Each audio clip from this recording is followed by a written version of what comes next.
তো hello friends, welcome back to our channel. তো আশা করি সবাই ভালো আছো। তো আজকে দেখো তোমাদের হচ্ছে ফিজিক্সওয়ালার তরফ থেকে তোমাদের একটা র্যাঙ্ক লিস্ট বের করেছে। তো সেখানে তোমাদের দেখানো হয়েছে যে তোমাদের এবছর ডব্লিউবিজেইতে যে র্যাঙ্ক হয়েছে সেই র্যাঙ্কের হিসাবে তোমরা যে সিএসসি পেতে গেলে তোমাদের কত র্যাঙ্ক করতে হবে। তো ফার্স্টে দেখো আমি কলেজের লিস্টে চলে আসি। তো এটা হচ্ছে আমাদের পুরো সিএসসির জন্য। তো যাদবপুরে দেখো এখানে ওপেনিং র্যাঙ্ক 15 এবং ক্লোজিং র্যাঙ্ক হচ্ছে 90 পেতে হবে।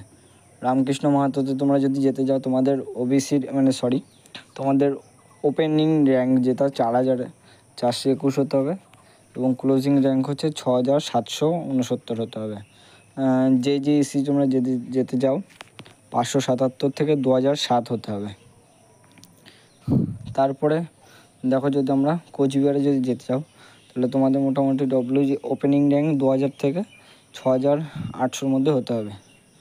তবে জিসিটিটিএস শ্রীরামপুরে তোমাদের র্যাঙ্ক হতে হবে 3,000 থেকে 5,000-এর মধ্যে, 5,425-এর মধ্যে হতে হবে। এবং জিসিটিটিপি বেহরামপুরের মধ্যে যদি তোমরা সিএসসি নিয়ে যেতে যাও তাহলে তোমাদের 3,000 থেকে 6,000-এর মধ্যে র্যাঙ্ক করতে হবে।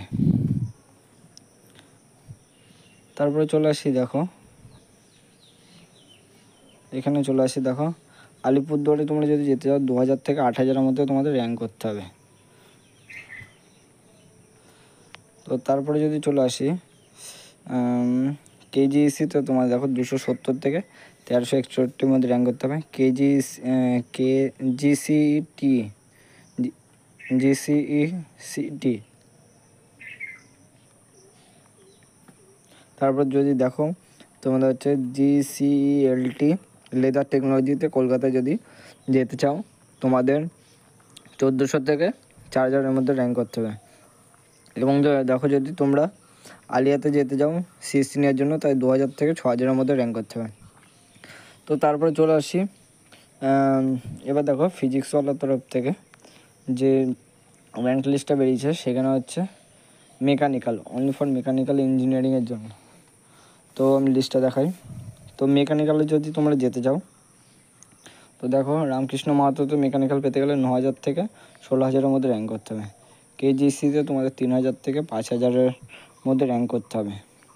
কোচবিহারে যদি তোমরা যেতে 7,000 থেকে 16,000-এর মধ্যে র্যাঙ্ক করলে তোমাদের হবে।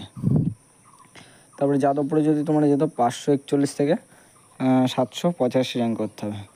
জিসিএটিটিপি বেহরামপুরে যদি তোমরা যেতে চাও 5,958 থেকে 13,328 পর্যন্ত তোমাদের র্যাঙ্ক যদি হয়ে থাকে তাহলে তোমরা পেতে পারো। কেজিইসি নদিয়াতে তোমরা 3,000 থেকে 5,000-এর মধ্যে হলে তোমরা পেয়ে যেতে পারো মেকানিক্যাল। এবং আলিয়াতে তোমরা 10,000 থেকে 15,000-এর মধ্যে।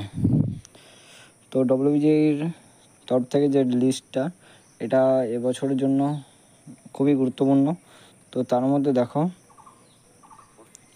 এবার যদি আমরা চলে আসি ইসি, অর্থাৎ তোমরা যদি ডব্লিউবিজিতে ইসি অর্থাৎ ফিজিক্সওয়ালার তরফ থেকে যে র্যাঙ্ক লিস্টটা সেখানে যদি ইসি তোমরা নিতে চাও তো ইসি নিতে গেলে তোমাদের দেখো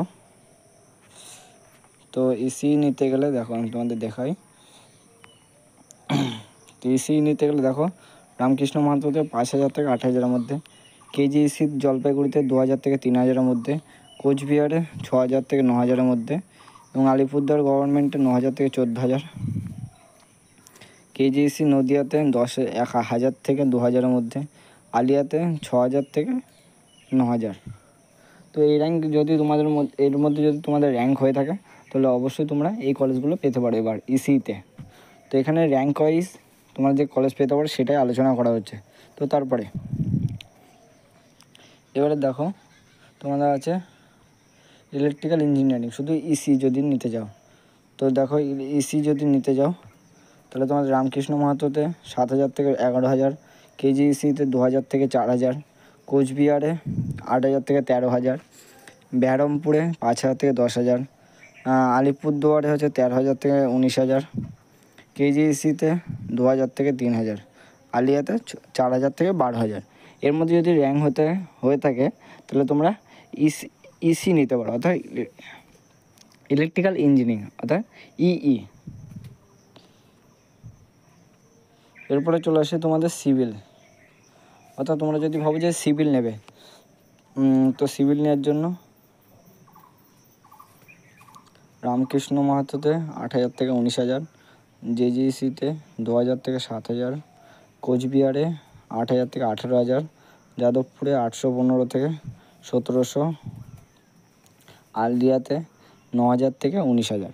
তো এই র্যাঙ্ক হলে তোমরা এখানে নিতে পারবে এই সাবজেক্টগুলো। এরপরে চলে আসি আমরা আইটিতে। তো আইটি নিতে গেলে তোমাদের কী কী র্যাঙ্ক করতে হবে দেখো। তোমাদের আছে জেজিসিতে 2,000 থেকে 2,668 মধ্যে র্যাঙ্ক হলে, শ্রীরামপুরে 5,000 থেকে 6,000, কেজিইসিতে 1,300 থেকে 2,100, জিসিটি থেকে হচ্ছে জিসিইসিটি 3,000 থেকে 4,000, অর্থাৎ 5,000 বলা যায়। জিসি অর্থাৎ লেদার টেকনোলজি 2,000 থেকে 5,000। এত র্যাঙ্ক করলে তোমরা মোটামুটি তোমাদের এই সাবজেক্টগুলো পেতে পারো। তো আশা করি তোমাদের ভিডিওটা কেমন লাগলো অবশ্যই জানিও, এবং তোমাদের যদি আর কোনো প্রশ্ন থেকে থাকে বা র্যাঙ্ক ওয়াইজ যে তোমরা কোন কলেজ পেতে পারো অবশ্যই জানিও। যে আর যদি তোমাদের জিজ্ঞাসা থাকে যে তোমাদের র্যাঙ্ক এত হয়েছে, তোমরা কোন কলেজ কোন কলেজ পেতে পারো মপ আপ রাউন্ডের মধ্যে, তো সেগুলো তোমরা অবশ্যই আমার কাছে কমেন্টে লিখে জানিও। আমি অবশ্যই তোমাদের এটার অ্যান্সার দিয়ে উত্তর দেবো। এবং আগের যে ভিডিওতে আমি গভর্নমেন্ট কলেজ দিয়েছিলাম সেখানে প্রচুর কমেন্ট ছিল, সেখানে আমি প্রচুর অ্যান্সার দিয়েছি। তো সেই কলেজ মোটামুটি তারা পেতে পারে, এটা প্রেডিক্ট করে দিয়েছি, মোস্ট প্রবাবলি বলেও দিয়েছি যে হতে পারে, বাট সেটা মপ আপ রাউন্ড কোন রাউন্ডে। তো সেই হিসাবে তোমাদের যেটা পাওয়ার তোমরা অবশ্যই পেতে পারবে, সেটার জন্য অবশ্যই কমেন্ট লিখে দিও। কমেন্টে লিখে জানিও তোমাদের র্যাঙ্কটা এবং কোন কলেজের জন্য অ্যাপ্লাই করতে চাইছো। তাহলে আজকের ভিডিওটা আমি এখানে শেষ করব। তো দেখা হচ্ছে নেক্সট ভিডিওতে। তো আজকের জন্য টাটা।